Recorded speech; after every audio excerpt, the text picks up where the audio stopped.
just once a day that I would pray for you. I'd go and misbehave just so you'd notice too. Sneaking looks up and down from across the room. And damn, what a hell of a view. I feel good, you look great, I like you, I can't wait.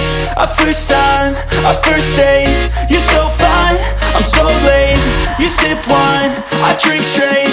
Don't waste time to my place. I feel my heart erase. So catch me if I fall. Ako ng pesa ng bangus. Pesa.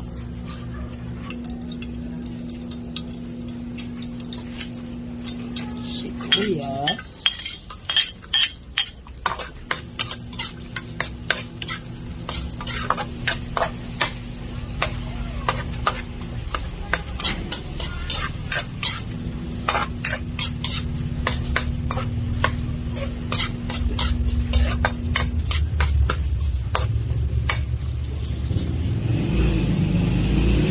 Bawang.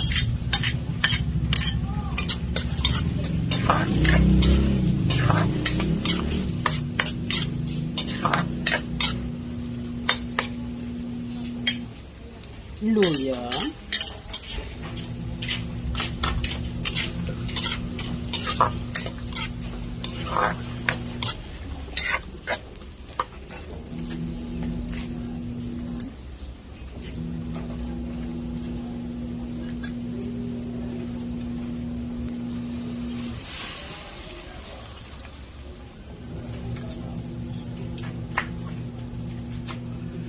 Tapos, igisa ko itong bangus.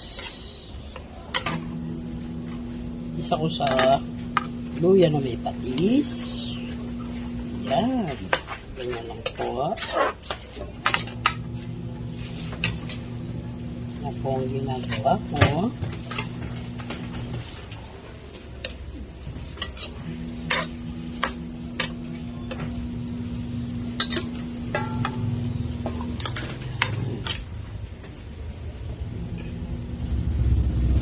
Tapos, medyo ang kulang po para sumitsipang lasa ng patis niyong bangus. Lagyan ko po ng tubig. Bango.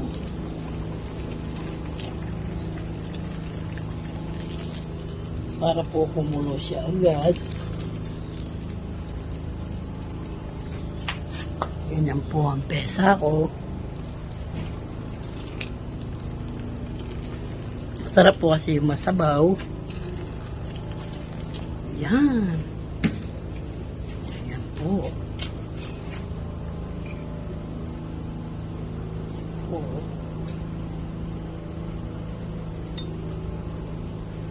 Takpan ko. Ayan. Para kumulo. Lagyan ko ng paminta.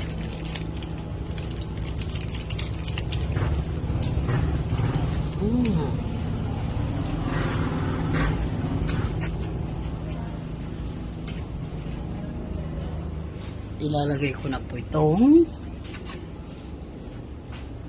ilalagay ko na yung botchoy,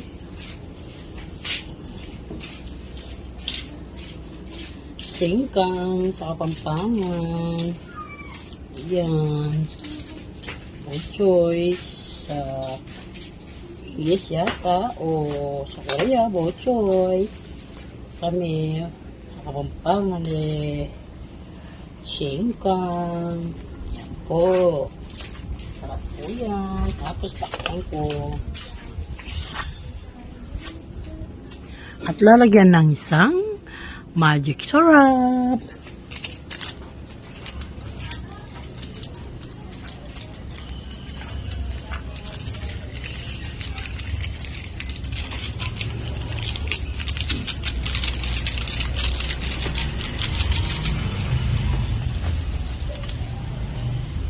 Oo.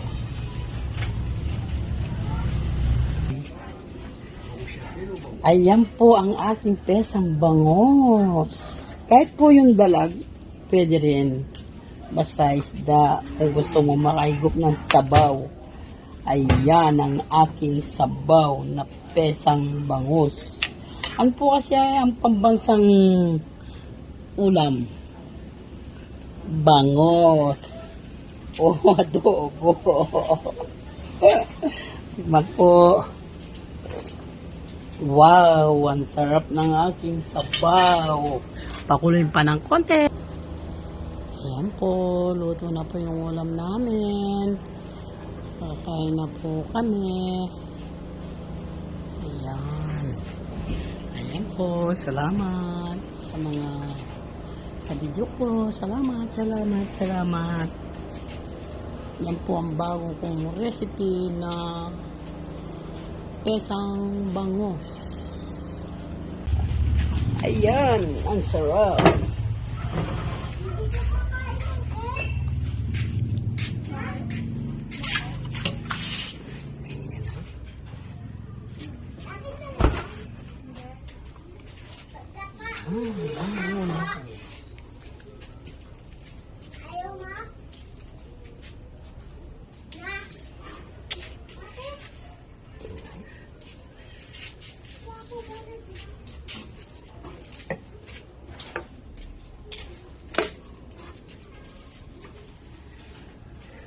Ito po yung sabaw ng pesa ng bangus. Kain na po tayo. Ayan. Pesa ng bangus. Salamat.